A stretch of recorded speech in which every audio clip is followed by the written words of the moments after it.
Hello dear students, चलिए आज हम लोग का जो एग्ज़ाम 22 मई 2025 का जो एग्ज़ाम हुआ है इकोनॉमिक्स पेपर का, साइंस और कॉमर्स दोनों स्ट्रीम का जो हुआ है, इसका हम लोग आंसर की जो है क्या सही है और परफेक्ट क्या आंसर है, हम लोग चलिए फटाफट इसको मिला लेते हैं और आप लोग मैच कराएंगे। ठीक है, सिर्फ आप लोग का आंसर बताया जाएगा 1 2 का, फटाफट आप लोग आंसर मैच कराएंगे क्योंकि बाकी जो सब्जेक्ट है उसका भी आप लोग के सामने आंसर हम लोग को देना है। ठीक है, ETP हो गया और मैथ का।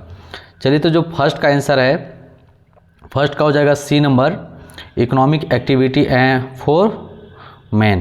ये फर्स्ट का हो जाएगा, सी हो जाएगा। क्वेश्चन नंबर 2 चलिए, 2 का हो जाएगा डी, 2 का हो जाएगा डी। ठीक है, और क्वेश्चन नंबर 3 में चलें, why is the data collected. ठीक है, तो यहाँ पर हो जाएगा क्वेश्चन नंबर 3 का सी हो जाएगा, ये यहाँ पर हो जाएगा to show the proof for the clear and valid solution of a problem. ठीक है, ये डाटा का मतलब होता है। चलिए नेक्स्ट क्वेश्चन नंबर 4, क्वेश्चन 4 का हम लोग चलेंगे। क्वेश्चन नंबर 4 का हो जाएगा डी, क्वेश्चन नंबर 4 का हो जाएगा डी, नन ऑफ दिस। चलिए क्वेश्चन नंबर 5 का चलाएंगे, 5 का हो जाएगा बी डी, है ना, 5 का हो जाएगा डी। क्वेश्चन नंबर 6 का चलेंगे, 6 का सी, 6 का हो जाएगा सी। ठीक है, पार्टिकुलर क्वालिटी। क्वेश्चन नंबर 6 के बाद 7 चलिए, 7 का भी हो जाएगा सी, 7 का भी हो जाएगा सी।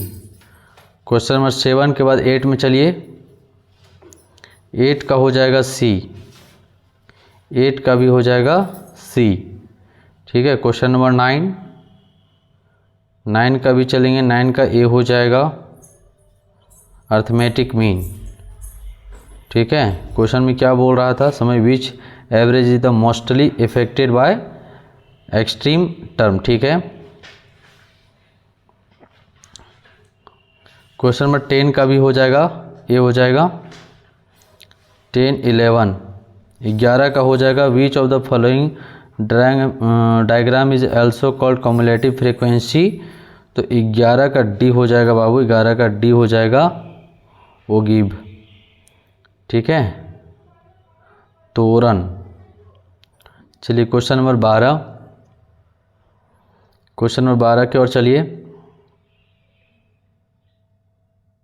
क्वेश्चन नंबर 12 का तो आप सॉल्व करेंगे तो इसका आ जाएगा 56.2। ठीक है, 13 का चलिए, 13 का इसका शायद मोड हो जाएगा। ठीक है, इसको कह रहा है यहाँ पर क्वेश्चन में क्या कर रहा था, समझिए question. What is the value of variable with higher frequency call. जो सबसे अधिक फ्रीक्वेंसी आता है वही मेरा मोड कहलाता है, या फिर जो अधिक रिपीटेड होता है वो मेरा मोड कहलाता है।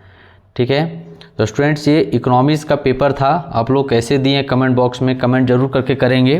ठीक है, और अब आप लोग का ये लास्ट 22 मई का एग्ज़ाम था, अब लास्ट एग्ज़ाम हो गया। आप लोग ने देखा कि देखिए इकोनॉमिक्स का जो क्वेश्चन है कुछ ना कुछ तो टफ हुआ है, बाकी अकाउंट्स BST बाकी सब्जेक्ट की तुलना में थोड़ा सा यहाँ पर टफ किया है। तो आप लोगों को पढ़नी चाहिए। अगर आप पढ़ते तो हमें ऐसा लगता है कि अगर आप 40 है तो 40 में से तो पूरा तो नहीं कर सकते, लेकिन 38 35 बढ़िया सब टिक करके आ सकते थे। ठीक है, तो आप पढ़ेंगे तो अच्छा होगा ही। तो चलिए अब 11 तो कंप्लीट हो गया, लेकिन जैसा आप गलती जो 11th में किए हैं वो 12th में गलती नहीं करना है किसी भी हर हालत में, क्योंकि बहुत ही लेट से एग्ज़ाम हुआ है।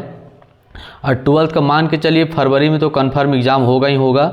यदि आप 12th का प्रिपरेशन अभी से बेस्ट तरीक़ा से नहीं करेंगे तो फिर आपके साथ यही दिक्कत होने वाला है। तो आप जहाँ पर भी हो क्लास ज्वाइन जरूर करेंगे। ठीक है, क्लास 12 का स्टार्ट कर देंगे, जैसे एग्ज़ाम कंप्लीट हुआ आप तैयारी अपना स्टार्ट कर देंगे जहाँ पर भी हो।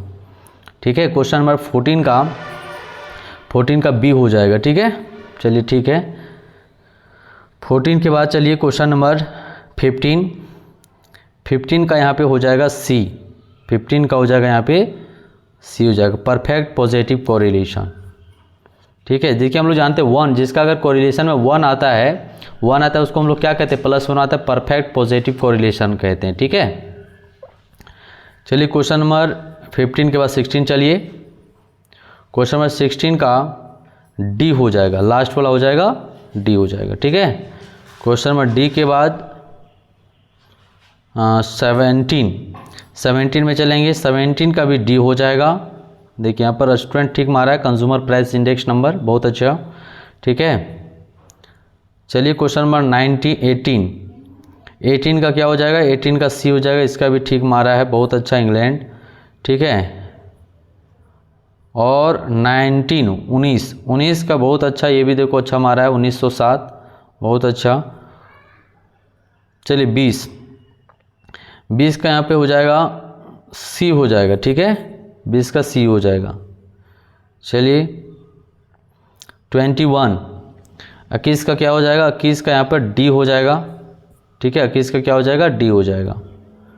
22 का क्या होगा, 22 का हो जाएगा यहाँ पर सी हो जाएगा, 5 लाख हो जाएगा। ठीक है, चलिए 23 का क्या होगा, 23 का देखिए यहाँ पर 23 जो क्वेश्चन है, 23 का यहाँ पर डी कौन सा टैक्स बता रहा है यहाँ पर, आयातित वस्तु पर लगने वाले कर को क्या कहते हैं, प्रशुल्क। ठीक है, क्वेश्चन नंबर ये डी हो जाएगा। क्वेश्चन नंबर यानी कि डी इसका आंसर सही हो जाएगा, परफेक्ट। ओके, कितना का, 23 का। क्वेश्चन नंबर 24 का बी हो जाएगा, सेकेंड। ठीक है, क्वेश्चन नंबर 25 की चलिए, 25 का क्या हो जाएगा, ए, सेल्स टैक्स। ओके, यानी इनडायरेक्ट टैक्स को हम लोग कौन सा टैक्स इसमें देखा गया है, तो सेल्स टैक्स को देखा गया है। ठीक है, इनडायरेक्ट टैक्स कौन सा टैक्स है, सेल्स टैक्स है। चलिए 26 को देखिए, 26 का कौन हो जाएगा, 26 का डी हो जाएगा। ठीक है, 27 का सी हो जाएगा, 1995, बहुत अच्छा। चलिए 28 को देखिए, 28 का डी हो जाएगा, रोड, बहुत अच्छा। 29 का सी होगा। ठीक है, प्राइमरी एजुकेशन, बहुत अच्छा। नेक्स्ट क्वेश्चन है 30 का क्या होगा, 30 का सी हो जाएगा, साक्षरता दर, हिंदी इंग्लिश में क्या जी, लिटरेसी रेट। ठीक है, चलिए 31 का देखिए, 31 का डी हो जाएगा, 2014। 32 का चलिए, 32 का ये हो जाएगा, स्टेट बैंक ऑफ इंडिया। 33 का चलिए, 33 का डी हो जाएगा, 33 का डी हो जाएगा, प्रोडक्शन ऑफ टी, बहुत अच्छा। 34 का चलिए, 34 का बी हो जाएगा, ड्राइवर ऑफ गवर्नमेंट बस। ओके, बहुत अच्छा।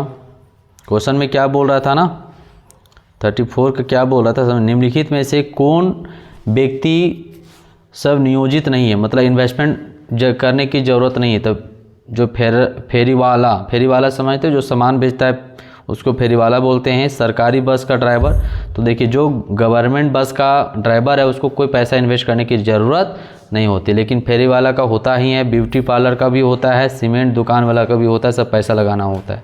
लेकिन जो गवर्नमेंट बस का ड्राइवर है उसको कोई रिक्वायरमेंट नहीं होता है। चलिए तो आप लोग फटाफट पहले आंसर मिला लीजिए, है ना। बाकी अब तो ख़त्म हो गया, अब एक्सपायर कर गया, अब इसको पढ़ने से कोई फ़ायदा है नहीं। अब 12th का आप लोग तैयारी कीजिए, ठीक है।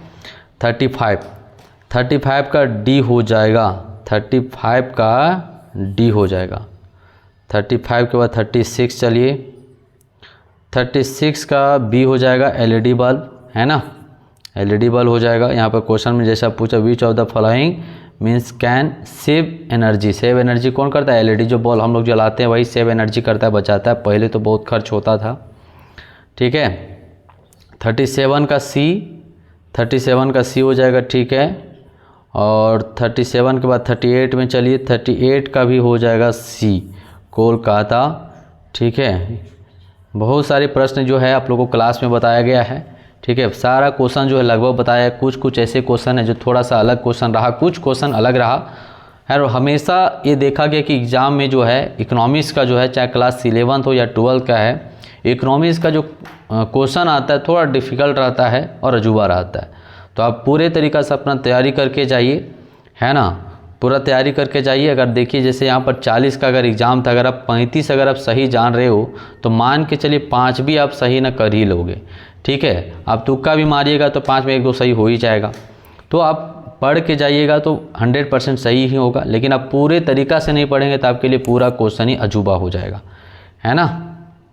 39 का देखिए, 39 का बी हो जाएगा यहाँ पर, 39 का सी हो जाएगा लगता है। क्या क्वेश्चन पूछ रहा था जी? ग्रेट लीप फॉरवर्ड अभियान किस देश में लागू किया गया था?